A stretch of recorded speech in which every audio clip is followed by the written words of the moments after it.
Good afternoon, friends. I am Dr. Aajay Shah, and we are bringing you a great live today. We are actually starting this new series where we will be talking with a great guest, uh, and that guest typically will be following a healthy lifestyle. That guest typically will be able to teach us and our followers, and teach even myself how we can grow in our healthy lifestyle. And today, actually, I'm bringing our first guest, very appropriately, a first guest who actually not only lives, breathes, sleeps the healthy lifestyle, but is able to coach many people. So I'm extremely excited about to bring that guest. Let me quickly show you a quick one slide on that guest.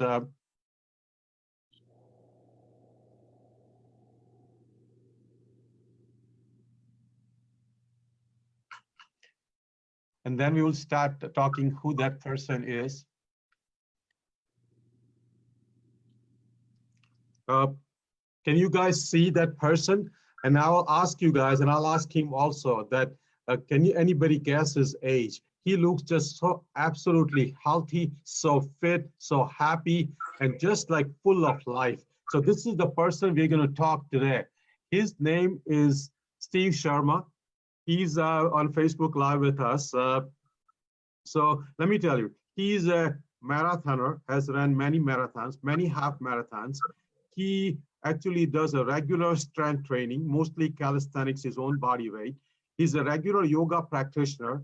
He does regular meditation, does not drink alcohol, follows whole food, plant-based diet, extremely family-oriented person, has an accomplished career.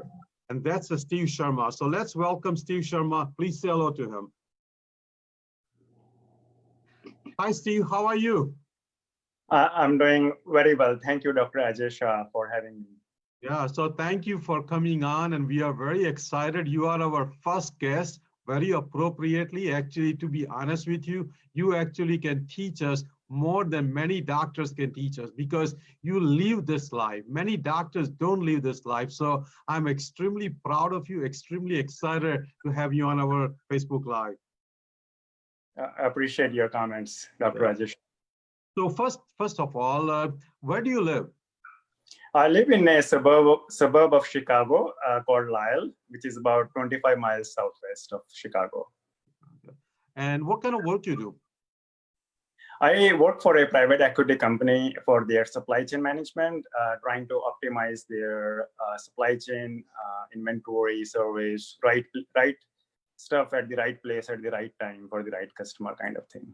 Right, that's nice. Yeah. So your background is engineering background? Yes, I have engineering background, mechanical engineering from India. Then I worked in automotive.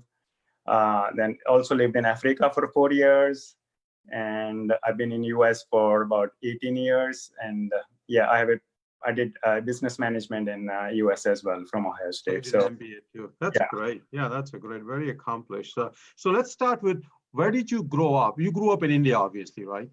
Yes, I grew up in northern India, north of Delhi, and that's where I spent my first 22 years of my life. Tell us a little bit about your childhood. What did you do, and who influenced you in your childhood? Yeah, thank you. So I was a baby so got 3 elder siblings, much older in age. So the difference between my elder sibling is like 7 years. So they treated me kind of like a baby. And then, of course, my parents were very supportive, especially my mom. She had the single-minded goal of having her kids grow and to be able to face this world. And so she sacrificed a lot. So yeah, my childhood. Yeah, so mom had a great influence. I mean, that's the case for most of us. I think our mom has so much more influence. And I think many times our dad is busy, going out, earning money, supporting the family. But mom is spending more time with us, and mom definitely has played a larger role in almost everybody's life. So that's a great to know. And how about your college years? Which college did you go to? I went to a college in northern India, a Punjab Engineering College. So I did mechanical engineering there, and again had a great time. I was not the top student, but had a good balance of fun, travel. We used to do a lot of stuff. I was also athlete. I was selected 3 consecutive years, a second best athlete in the college. Yeah, I think that's what I like about you because you were balanced from the beginning. I think many of us in college years were very, very studious, and I think we almost ignored a lot of the other like things in our life. I think like I wasn't an athlete. I didn't play any sports. I was mostly a studious person, and I think a person like you always has a better angle on life because I think I've changed myself now over last few years, last 5, 10 years. But I think I can see that from the beginning, you are a very balanced person. So, I mean, that brings decades of experience from you to our followers as a balanced person. So I'm glad you are on with us today. So in your college years, who influenced you most? I would say in my college years, again, my mom was a big influence because she always supported me, and my whole childhood was very playful. And so I would definitely credit my mom. My sister, who would help me when I was struggling in any areas of studies. But there is not in my college years, there is not a one person I can think of who would influence me greatly. It's a lot of people who influenced me, is what I would say. Some of my professors. So when I reflect back, it's kind of many different influences added together that made me through. That's nice. That's nice. Yeah. So I think we can start with please tell me, when did your this true health journey start? Did it start in college? Is it been last 15, 20 years in terms of your what you eat, what you exercise, what you sleep? How many years or decades you've been doing this? Yeah, of course. So I would say I was always into fitness and running, playing sports, soccer, cricket, cross country. So all that was with me throughout my career, throughout my life. But that was not necessarily healthy. So in 2007, because at that time I was eating everything, and in 2007, now based on my high intensity workouts, I was eating a lot to keep up, and I was diagnosed with arthritis. And you talk about doctors, so I went to a doctor, and she said, well, some people have early onset of arthritis, so you got to take medications. And I didn't believe it. I kind of knew deep down there is a better way, but I had a follow-up visit in 2007 to say, hey, is there any other way other than taking lifelong pills? And it was like, she looked at me as if what kind of question I was asking, and why is that even a question? And then my cholesterol used to be always high because I was eating everything. And the more I exercised thinking my cholesterol will get down, it didn't. It was in 300s. And so anyway, I didn't take any pill, not a single pill. So I ignored the doctor's advice. So I did my own research. So first I gave up all the meats and stuff like that. So I gave up that. And then I read Dr. Campbell's book, The China Study. Yes. That explained me everything I needed to know on the why of the what. Yes. Because Dr. Campbell is the father of the whole food plant-based. Yes. When I started doing that, so my arthritis was gone completely. Of course, I didn't take any pill. Magically, my cholesterol went down. And so I was able to keep up my fitness improved many levels. It's not just like a 5% improvement or 10% improvement. My fitness and strength improved like 40-50%. To give you some numbers, after I went whole food plant-based, no oil, I qualified for Boston 3 times. And wow. Just a statistics. So I shaved 25 minutes in the marathon. Wow. So just to give you a perspective, only 1% of the entire world's population can actually run a marathon between 18 and 60 years of age. Yes. And of that 1%, only top 5% can qualify for Boston. And so and so that's So the 5% everyone gets. let me have a comment of what you just said. You said two things which many doctors need to understand. Number one, you ignore doctors' advice. Let me tell you, you did not ignore doctors' advice because that's a wrong statement. The right statement is you listen to the doctor, you look what is in your interest, you research, you studied, you went on YouTube, you read books, you became a mini doctor. You did not ignore doctor's advice. That ignoring doctor advice means not listening to doctor and not doing anything. That would be called ignoring advice. So I don't think you ignore doctor's advice. You actually went beyond what a doctor would have done for you or what doctor would have asked you to do. So I don't think you ignore doctor's advice. Second thing, you just proved it that even though your fitness was one of the high fitness compared to many of us, many Americans, even for a fit person like you who always played sports, with just your healthy eating and your lifestyle changes, even at your level, you are able to improve your fitness by 40, 50%, because it's very hard to make somebody fit who's already fit. So your benefits are not just great benefits, they are truly exponential benefit. And I agree with you. Only 1 in 100 can run marathon. And out of that 1%, only 5% of that 1% can run Boston Marathon with a qualified time. So you are an elite athlete. And I have some statistics. I've stole some slides and some pictures from your Facebook. It's all public things, so I can share. But I think I can tell you that you absolutely have proven that sky is not the limit for anybody. So that's a great feeling. And Dr. Aajay Shah, I stand corrected. Thank you. I did not ignore doctor's advice. I listened and went beyond. Yes, you went beyond. Thank you. Thank you. Yes, yes. So let me ask our friends who are watching this thing that if you are watching right now, please have your comment, please have your questions. I'll be looking at the Facebook Live on my phone. So I'll ask Steve all the questions what you have. Please share on your Facebook page so other people can watch it. Eventually, this will be on YouTube also, so you can watch it later on, or you can scroll. Invite your friends to our page. We have this healthy lifestyle movement for last 5 months, almost last 3 years, for last 5 months on Facebook. So invite your friends. We post every day 3 or 4 times, sometimes 5 times. We have a lot of videos. We are on YouTube. So please reach out to us and let's share together as much as we can.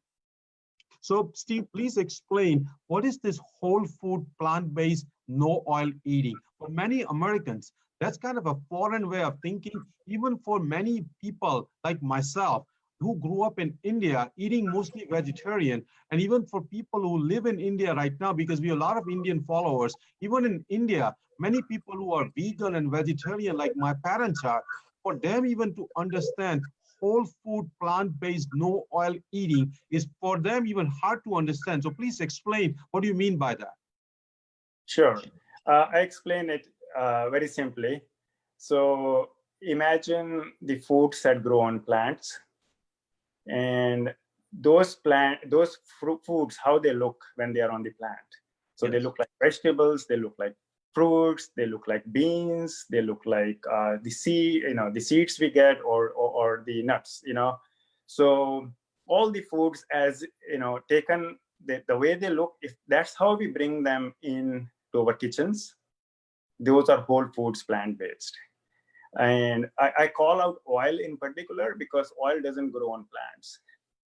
And oil is a outcome of the ultra processing in the manufacturing factories that has more additives and preservatives. And so that's why it's kind of no oil. No oil was very intimidating to us as a family because we were used to, we never ate fried food, but we still used oil for cooking. But then over time, we discovered that actually it's possible to cook without oil. And not only is possible, but then you get more nutrition. Like Hippocrates said that let food be your medicine. And that's what the whole foods are. So the cooking without oil has brought in more nutrition, more taste, more wholesomeness, and more satisfaction. And by the way, much more strength and fitness. Oh, that's a great answer. No, I think like as we all know, in America, we eat about 65% processed food, 25% animal products, 10% plant-based food, and out of that 10%, 8% is processed plant-based food, which is French fries and ketchup and many other things, including oil. So truly, over 2% of our calories come from whole food, plant-based, no oil. 2%, which I think is the reason many chronic diseases are happening. So, like Steve explained, this whole food, plant-based, no oil, this concept is not new, has been followed for many centuries and many thousands, millennials, actually in many blue zone type zones in the world where they eat mostly plant-based food with a minimal oil. And the reason partly we want to avoid all those vegetable oils because vegetable oils carry a lot of omega-6 and omega-6 has a lot of inflammatory properties. So we should be avoiding oil as much as possible. Uh, my next question to you is, Steve, that do you take any dairy? I gave up on dairy 6 years ago. And so I don't take any dairy is a simple answer.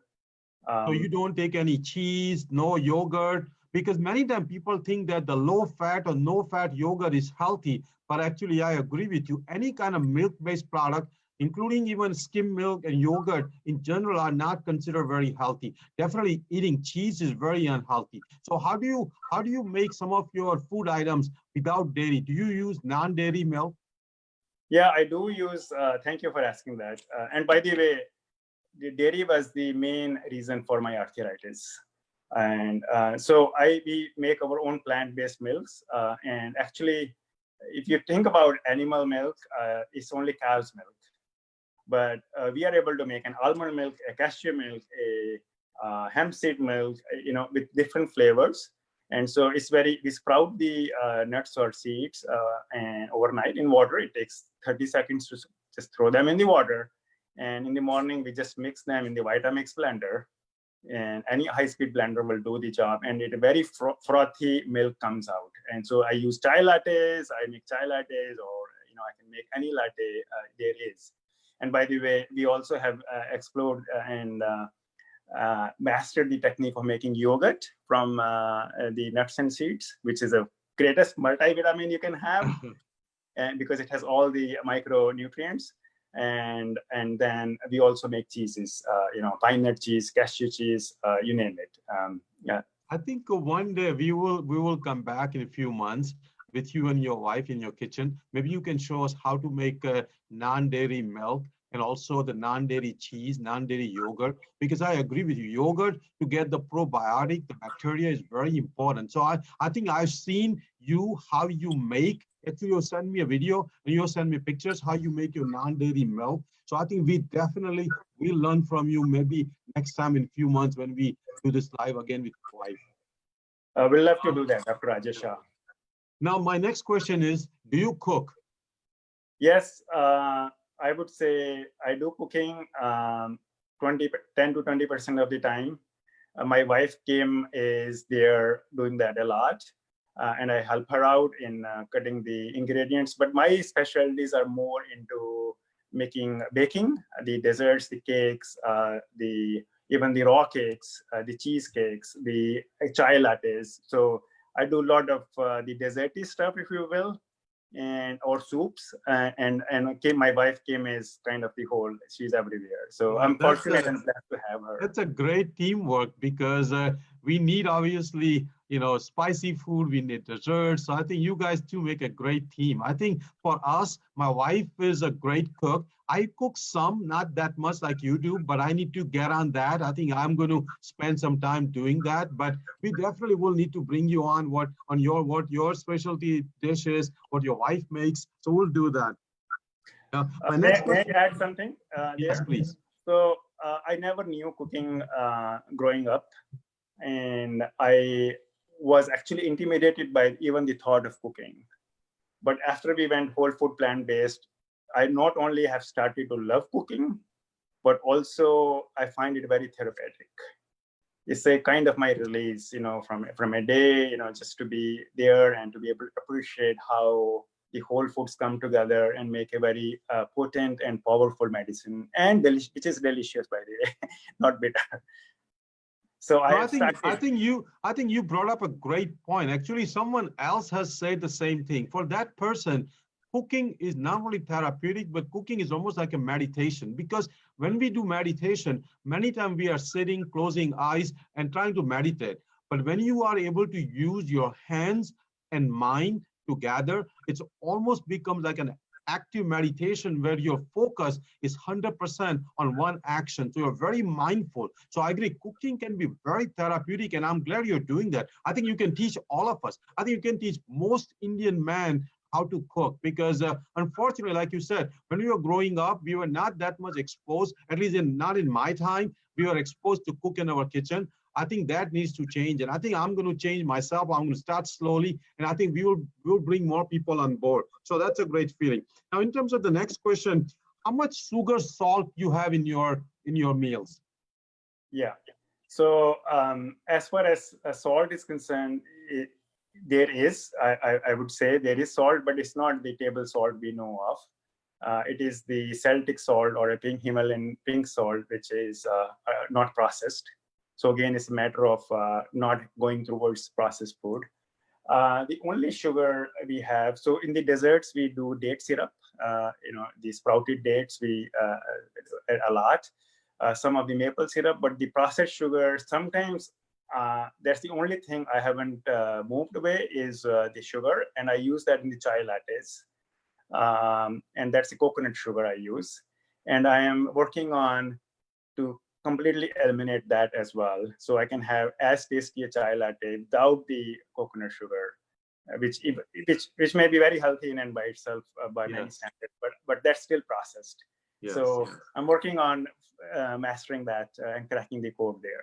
And I'll let you know once I'm successful. No, that's great. That's great. I think you're doing like 99% better than us. So I think we can only learn from you. So yeah. I think my next question is, how often do you eat at restaurants in a week? The answer is 0. And See, I here's why. wanted to hear that. I wanted to hear that. And here's why. So once, like you said, we see the food being cooked, and by nature, I'm a clean freak. I'm very, everything is very hygienic. It's cooked from scratch. And I've seen, except for one restaurant in Singapore, which is whole food, plant-based, no oil, and very hygienic, I found the standards of restaurant not up to that level, but we can do at home. I think I agree with you. I think in America, typically out of 21 meals, breakfast, lunch, and dinner, there are at least 7 or 8 meals, sometimes even 10 meals, which are eat outside. A lot of people pick up their breakfast at a McDonald's on a drive-through. A lot of people go out for dinner. A lot of Friday nights, Saturday nights are spent outside. Like you said, all those food many times are very unhealthy, very high calorie dense food. If you don't know how they were cooked in the kitchen, I've seen many kitchens inside, and they're definitely are not the. I think if you eat once a month, twice a month outside with your friends and your family, even again at a whole food plant based, but eating 7, 8 times a week is just not healthy. So I'm glad you brought up that point that you actually go 0 times. I think it's very proud moment. I think many people take a pride. Like many times I hear, including myself sometimes, that, oh, we are going out for dinner. I mean, it's like a proud moment, as if like we have that privilege. But actually, it's a privilege to eat home more than privilege to eat at the restaurant. Yeah. And to clarify, my wife came out to restaurants on Mother's Day, on her birthday, and I kind of forced her. And then she's like, okay, I'll eat. And when she eats and said, look, see how different it is from home. So I'm not going to do that again. It's kind of, I try to give her breaks, but now that your taste has developed so much with the home-based cooking, you kind of easily see that when you taste something else, it's kind of not up to that level. Up to that level, yeah. Uh, Now, how do you handle, because when people said that somebody is vegan, when somebody is vegetarian, you are actually way beyond that, which is whole food, plant-based, no oil. So how do you handle at the parties?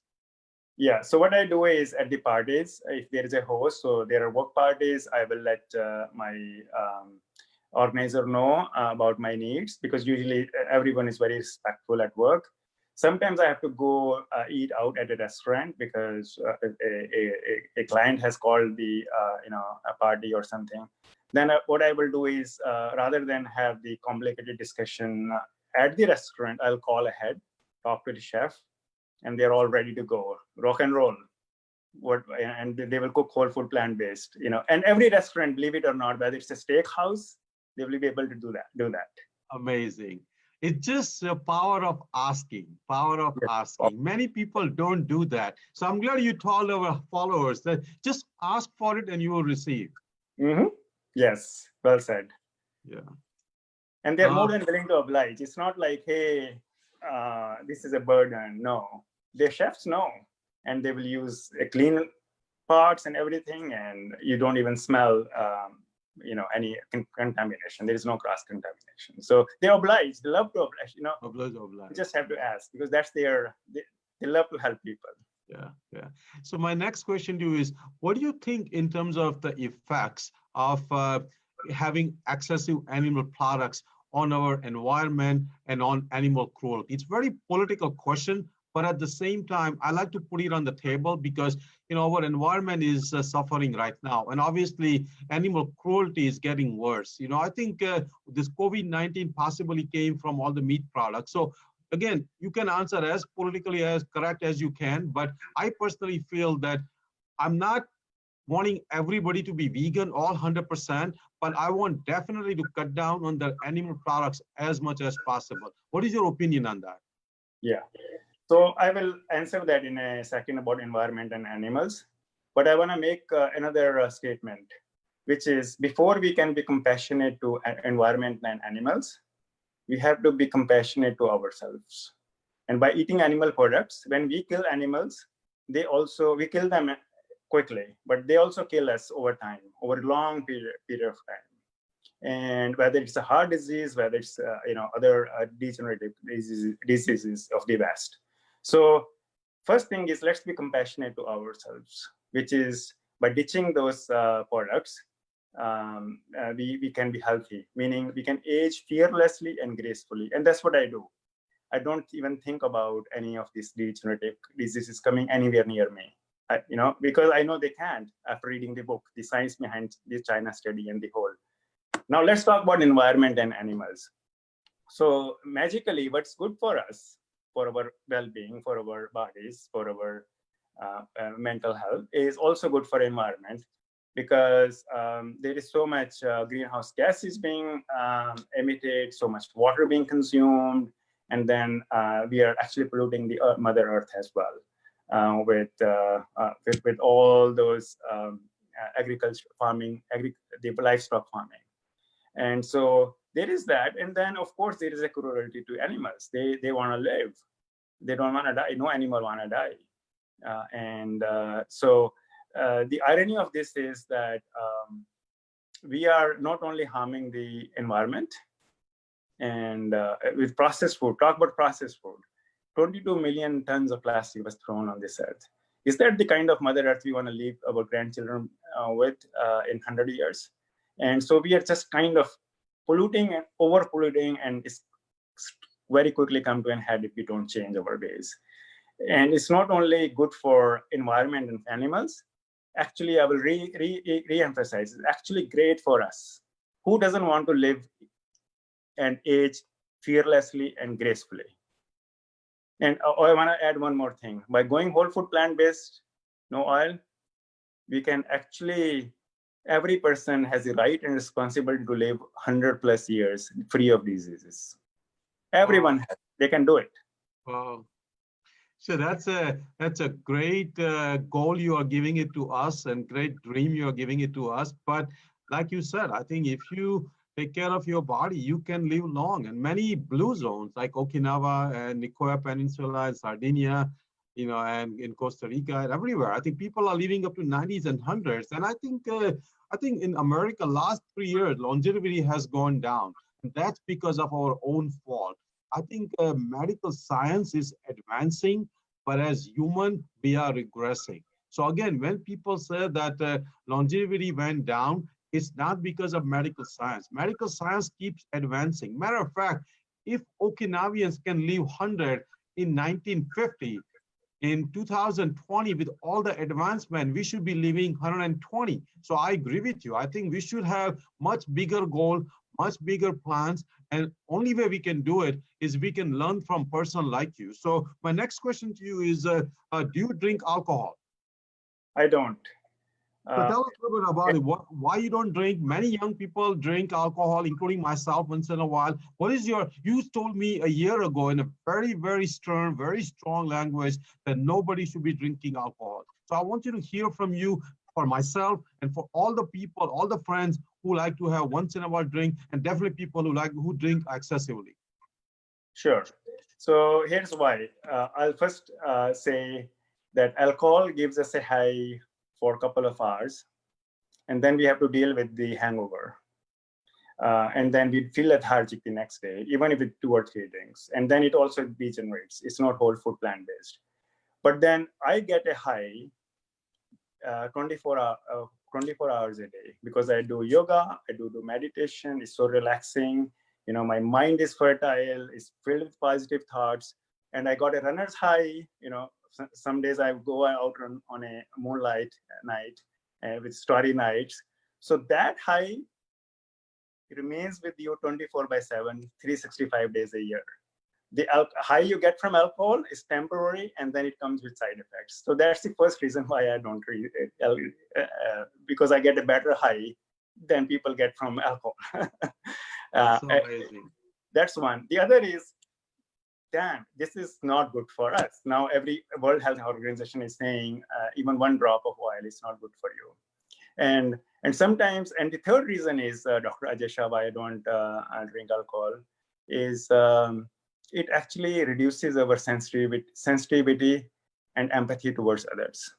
Because even after the effects of alcohol are gone, the brain still degenerates. So it prevents us from being more mindful, more being present in the moment, and also not be sensitive to others' feelings. You talk about emotional intelligence in your page. You talk about adversity quotient. Yes. Those things degenerate in our brain. So we are not aware and more not very empathetic towards others. Yes. No, I think that's a great answer. I think my next question to you is, let's talk about your exercise. How much exercise you do average per day, and what kind of exercise or physical activity you do? What do you enjoy? Yeah. So I do three. I would say I got a mix of bike, run, some lifting, mostly body weight, and I started doing yoga a lot over the last 1 year. And my favorite is actually now yoga, because it is giving me, like you talk about on your page, it actually gives us the holistic health. And I can talk more about that at later in the program. But yes. Yes. I think definitely. So you exercise about an hour and a half a day? I would say so on average. Yes. On weekends, just a little bit more. But yes, on average, it's hour and a half. Yes. Okay, that's very good. And how would you recommend our followers who are just starting? How can they start gradually building up to 1 hour? Yeah. So the best answer I can give is that, first of all, investing in exercise is like a savings account. It's never too late to start. Even if we start adding pennies, it all adds up. It's going to have a compounding interest. It's going to add up. So every minute invested is going to give you a return. And so it's a compound interest. That's first. The second, the best thing I can give is that these days there are so many. So I don't waste time on social media about bragging about myself. I actually use and invest time in social media to have groups, like-minded groups. So I would say join a group that have they are trying to achieve the same thing. And also, rather than brag about anything, let's be honest and talk with each other about our struggles and what went right or what went wrong. And again, yoga is a great way, and meditation is a great way to do that as well. But joining like-minded people is the way. And start small. It's okay. Start small. It's going to add up. That's great. Let's talk about yoga now. Now, that topic I think is very important. Yoga has been around for thousands of years in India. I think in America it's happening for the last 70, 80 years. But in my opinion, when people hear yoga, they automatically think that it's some kind of Hindu religious activity, but that's not the case. Yoga actually is a mindful physical activity, which, like you said, gives us almost like a meditation, physical benefit, mental benefit, spiritual benefit, and any person with any religion can do yoga. So tell us about 3-4 minutes how one can start yoga practice, how safely they can start. Do they need to take a class? Can they learn from YouTube? How did you learn yoga for yourself? Yeah, sure. So let me explain the how I see the benefit of yoga. And you're dead right. It's not a Hindu thing or any religion thing, because yoga is beyond a religion. Yoga is beyond a physical exercise. So many men think that yoga doesn't give them enough workout. So that's not true. So first of all, I believe yoga starts with the yoga of the mind, keeping our mind in control. And my yoga teacher says that uncontrolled mind is like a 10,000 drunken monkeys. So it all starts with mind. And so the mind is essentially not brain, but mind is the bombardment of thoughts every day that's happening on our brain. So those thoughts are called the mind. They lead us to different actions. So the thoughts, the purity of thoughts lead to the purity of words, and the words lead to actions. Actions lead to habits. We know that man is, or humans are a outcome of the habits, and the habits lead to character, and the character leads to destiny.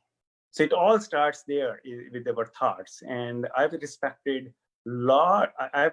learned to gain a lot of respect for my yoga teachers, because they are not just giving the physical aspect of it. They're giving the holistic, which you actually talk about a lot on your page. It's actually about mental health. And they say, let's talk about the 10,000 drunken monkeys. So the yoga teacher says, well, those 10,000 drunken monkeys, the mind is the king of the senses that leads us to different actions and character. And to me, success is not with money. Success comes from the character. And the character comes from how we control our thoughts and mind. And now, the yoga teachers also say that breath, while mind is the king of senses and our actions, but breath and controlling the breath is a king of the mind. So how often we can controlling our breathing with yoga, you can actually control your mind, and then that can lead to your stronger character. The other thing I want to say is, you might have heard how marathoners hit the wall in the last 6 miles. Yes. And it takes mental and all that. Yes. What it really means is that with yoga, deep breathing, you can actually have that energy you can create out of thin air when you have none left in the last 6 miles with breathing. With the deep breathing, it actually leads to your physical fitness, leads to your mental fitness, and leads you to more emotionally and mindfully aware of the others. Actually, I think I absolutely love the way beautifully you put it. So again, let me repeat for everybody. It's the thought, which leads to action. Action leads to habits. Habit leads to character. Character leads to destiny. So I think, these 5 things, one should write it down, remember it, keep in front of it. That's one thing. Second thing, thought is created in mind. So thought is most important, but mind is controlled by our breath.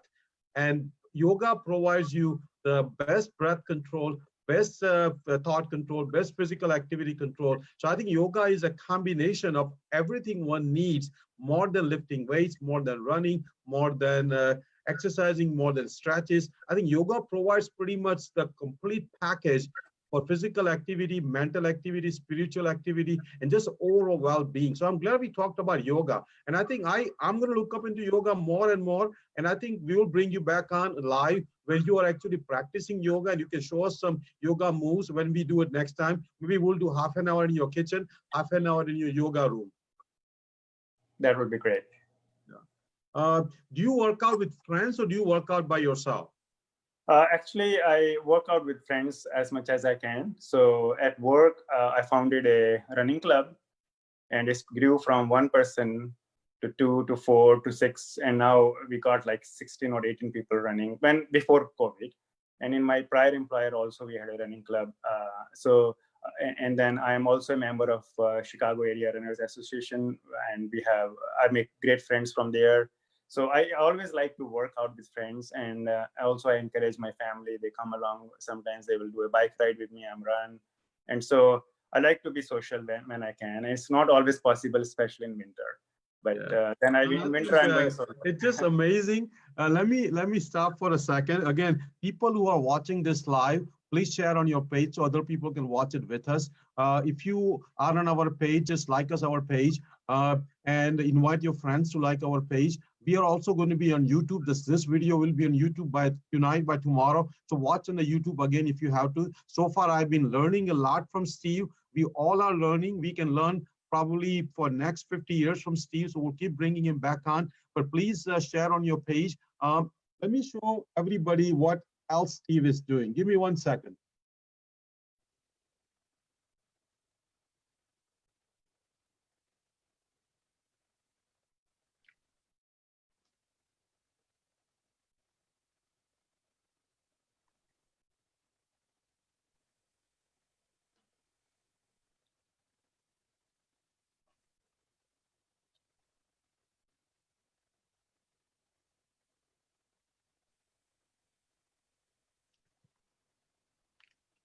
Can everybody see what I'm trying to, let me see if the slideshow starts here.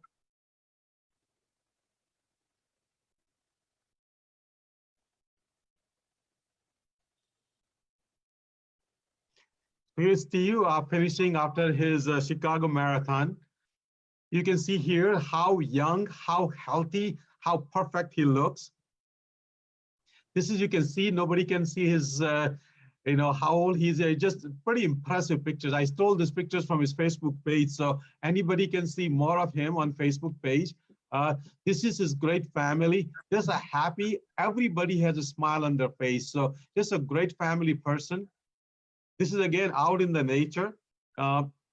This is again running his marathon, half marathon. Here you can see that he ran a full marathon in 3 hours 48 minutes. So just an impressive, probably better than that he has done if he has qualified for Boston Marathon. Again, family person playing chess with his daughters. This is again in front of his beautiful house. Again, enjoying a campfire. Again, always outdoor, always active, always living full life, always happy as a spouse, as a life partner. And this is, this is a young picture. I think many of the people on Facebook may not be able to recognize him, but this is him in the college years. This is again with his wife. So this, I think, brings us to our second part of a talk with him, which tells me that not only Steve is a very, very disciplined person, obviously discipline in eating, discipline in exercise, discipline in yoga, but discipline as a family person also. So let me ask some of the things. So when you started running, to give recommendations for people in our group, people who are our followers, if they want to start gradually jogging, running, they want to start with 5K and go further, how would you advise? How can they start running?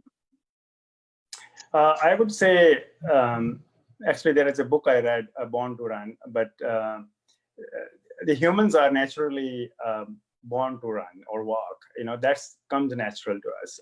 But how one can start running, I would say, again, go social and just do it. It's just a one do it thing. As far as even if it is small, even if it is 5 minutes or a jog or a walk. The other thing is that I would say I will highly recommend, and it actually got me a little more disciplined, is get a device that tracks things, because what gets measured gets done. And so you can see the competition is not against anyone else, but ourselves, to see how we actually improved over time. So we can download it on the cell phone and get all kind of analytics on that. But one can, it just takes a pair of shoes, I would recommend though, get it from a proper running shoes is all you need. It's actually the lowest cost sport there is running. Is actually lesser than bike or lesser than any other sport, any ball game. So it's and some people don't like running solo. They can always find a partner or find a group who is in the neighborhood would like to run. And it's a matter of asking. Once we ask, people are willing to participate and share. I think I agree with you. I think I like your principle of asking, because you ask whole food, plant-based, no oil food at the restaurant, you get it. You ask for a running partner, you get it. So I like your life strategy and life policy that just ask and you will receive. So let me ask you some of your bragging thing. What is your best 5K? My best 5K is a 17:36. So to tell people who are into running, I'm not that much into running. I ran 2 half marathon. I ran at least 5 or 10 5Ks, but 5K for his age. Correct me if I'm wrong, Steve. 5K for your age, the average time would be about 32, 33 minutes. I would say that, yes. Yeah. So you are half of that. That's just an amazing, amazing achievement. How about your full marathon time? What was your best time? My full marathon time is 3:22. And by the way, the 3:48 you saw was a training run. I was helping my buddies to Okay. that. You were just So running slow for them. yes, yeah. So yes, 3:22, which is a 7:45 minute per mile for 26.2 miles. And or put it in miles per hour, it's close to 8 miles an hour for 3 hours, 22 minutes. That's just amazing. It's just amazing. And I saw on your Facebook that you ran 6-minute mile for 3.5 miles in a row. How did you do that? Describe that for us. That was the Chase Corporate Challenge in 2018. So I actually returned from a flight from Singapore at 3 p.m. and the race was 6:30. And then I just hopped from the flight, and people thought I was crazy and my family thought I was crazy. But then I went straight to with my family alongside, we went to the start line, Chase Corporate Challenge. So I finished like in the top 250 out of 27,000 runners. So I finished in the top 1% despite my age. So it was a 21-minute for 3.5 miles. That's just amazing. That's 10 miles an hour for 3.5 miles. Yeah. 10 miles. So let me repeat what he just said. 10 miles per hour for 3.5 miles. 10 miles per hour for 3.5 miles. That's just amazing. Now tell us a little bit about meditation. How did you get into it and how much you do it? Yeah, so my dad always used to, or still does, do meditation. But my meditation really started with a local yoga studio. It's a family-owned studio, Abhyasa Yoga, which means practice, because we are never done. Everybody's a practitioner. And that's where I met some of the meditation teachers. Started with Megan, and recently I'm doing meditation with Sabah Heather. She's amazing, as if she was born to teach meditation. Wow. And yoga as well. And how many minutes per day you do in meditation?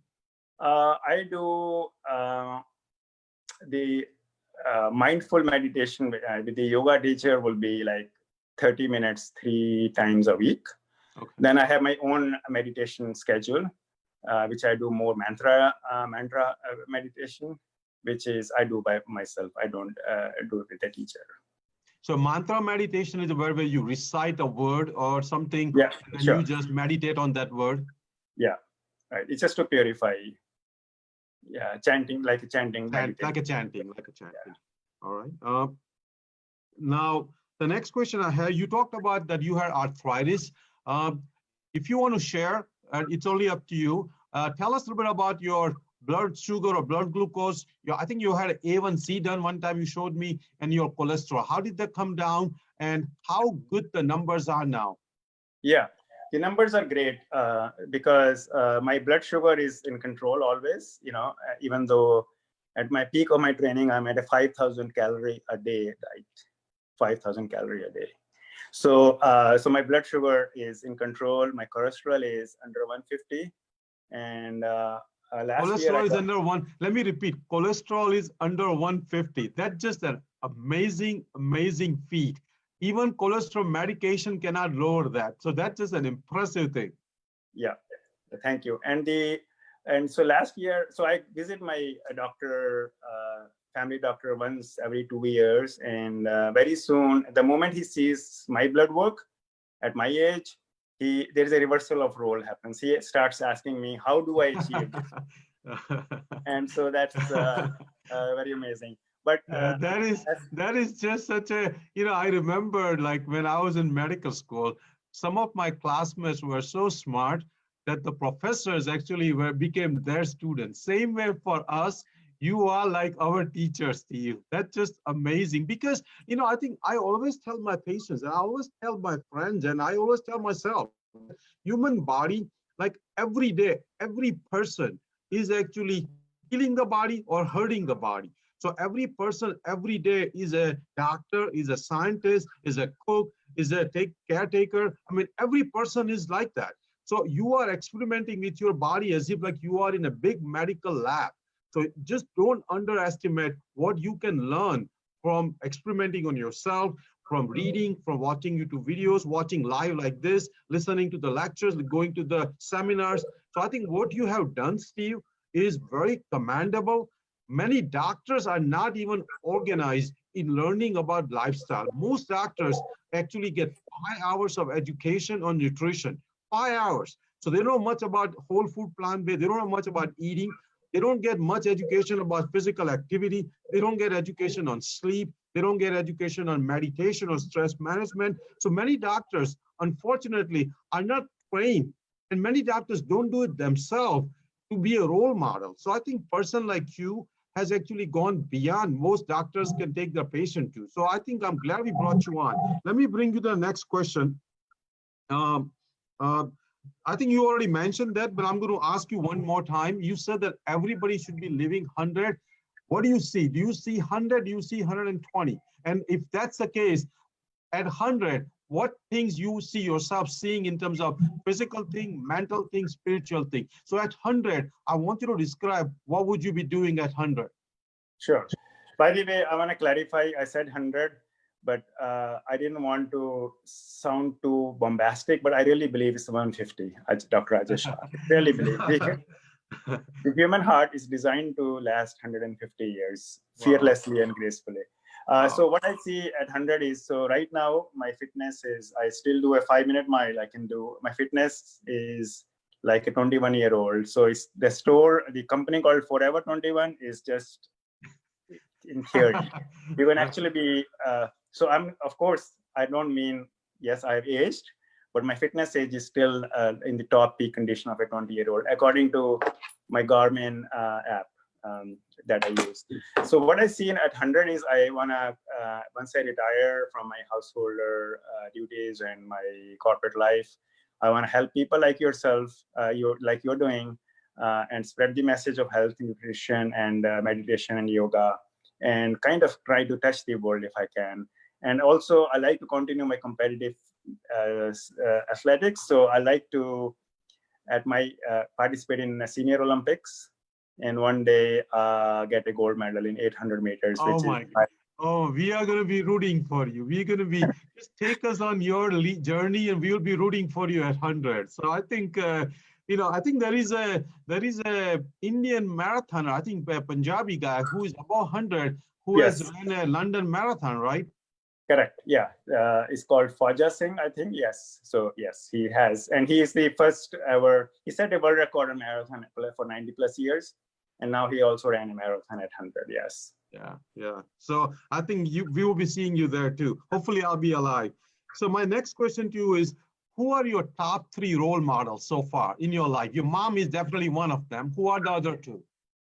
Yeah, so I would say my role models, again, I could have used personalities like, which I admire, like Arnold Schwarzenegger, Bill Gates, or Amir Khan, who's an Indian Bollywood actor. But I only know them a little bit, but people I know holistically, I respect is my mom, of course, and my wife. She has she's great self-satisfied soul, And of course, my yoga teachers, all of them at Aajay Shah Yoga, I admire them. I came to admire yoga teachers a lot more than I ever had before. I think that's a great advice for all of us, because people say sometimes that they don't have role models, but actually if they look around, role models are in their own household, their own close circle. And I mean, for you, your mom, your wife, and yoga teacher,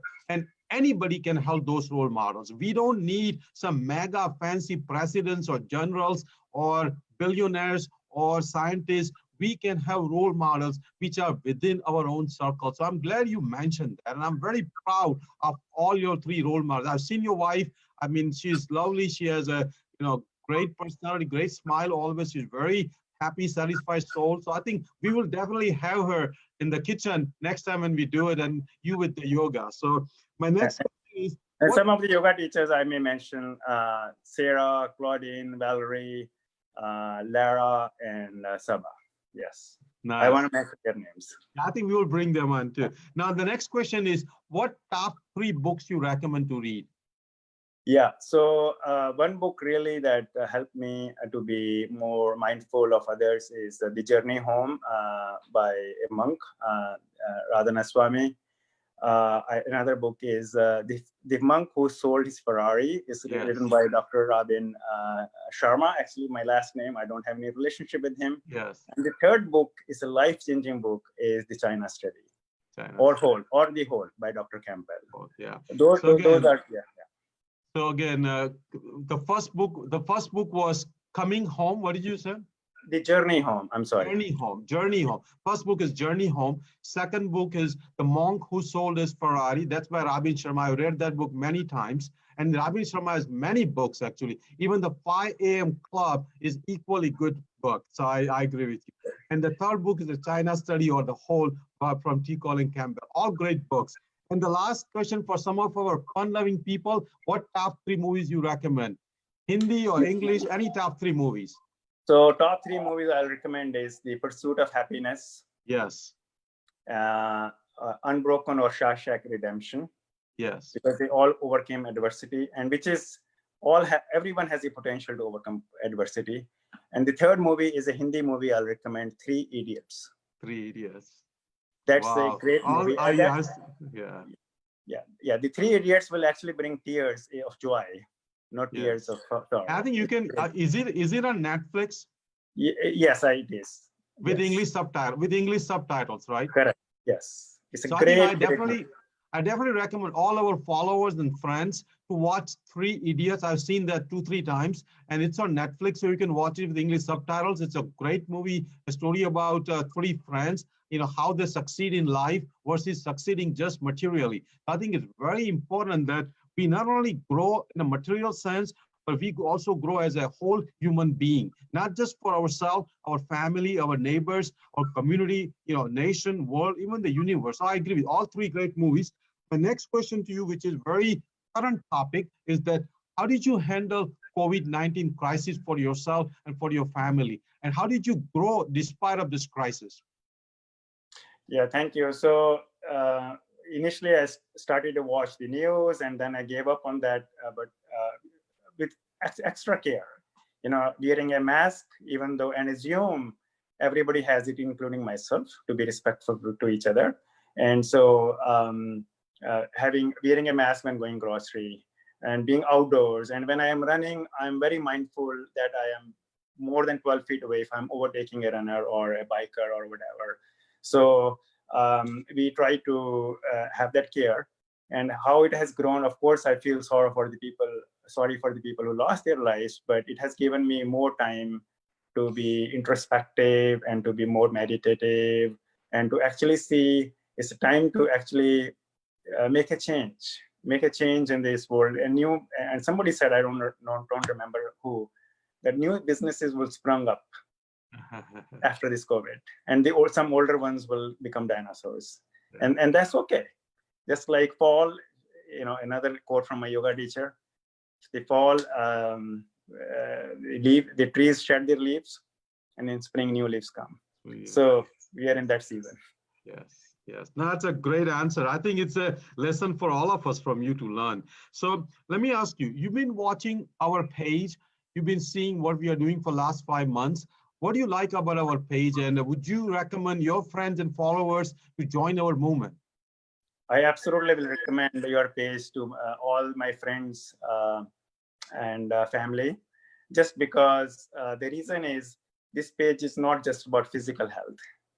The talks, the quotations you have, in terms of the mental health and how to develop our EQs, AQs, and you're giving the complete holistic picture for the whole humankind or mankind to be successful and move forward. So I will absolutely recommend it because you go beyond physical health, Oh, and thank you. especially being a cardiologist, which I will probably never see you as in your profession as a patient. Yes, yes, just as a friend. Yeah, Yes. but just doing that is greatly inspiring, Dr. Ajay Shah. Oh, That's great. thank you. No, I think I'm learning from you. And so let me conclude by asking you, what is your final message to our followers, to our friends, and definitely to this world? Yeah, the final message again would be that we should go beyond what we see with our eyes, whether it is what color of skin we see. We are all beautiful souls with infinite happiness and bliss within us. So try to incorporate some meditation yoga in our lives, so we can be more mindful from the control of thoughts. Then we can really control the rest of our destiny, like I described. So that will be my one message. The other message is it's never too late to start. And actually, because whole food plant-based can reverse diseases, whatever chronic conditions we may have developed, including myself, I did that with cholesterol and arthritis. It's possible. It's not only possible, but it's actually guaranteed you will reverse it. I can say it because I'm not a doctor. So you will reverse it, and join a Facebook group. And one of my friends, Venkata Vedam, founded a Desi whole food no based Desi whole foods plant-based no oil group in Facebook. So use those groups to get inspired, to get ideas, and never be intimidated. Even if we can't start today, it's okay to keep that in front of us, in the back of our mind. Someday it will come in front. That's a great message. So again, thanks for coming. We are very proud of you. We are going to keep learning from you for next 50, 60 years, hopefully 150. Hopefully, our grandkids will learn from you. Our great grandkids will learn from you. So keep doing what you are doing. Keep spreading the happy, healthy news to everybody. And one day I'm hoping to come to Chicago when all these things are over and see you in person. So thank you, Steve. Thank you, Dr. Aajay Shah. Thanks for having me. Yeah, thank you. Goodbye. Goodbye.